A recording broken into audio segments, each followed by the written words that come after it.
Hello guys and welcome back for another tutorial. Today I will show you how to make a phone call on Microsoft Teams.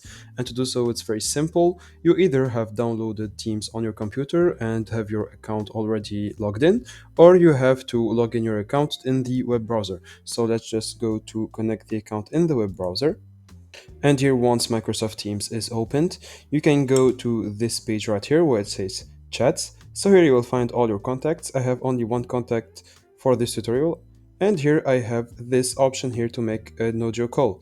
So this is for a contact that I have already, but you can also add someone else by going here, creating a new chat here, and then here type your phone number. And here let's type, for example, +1, then 505, oh, something like that.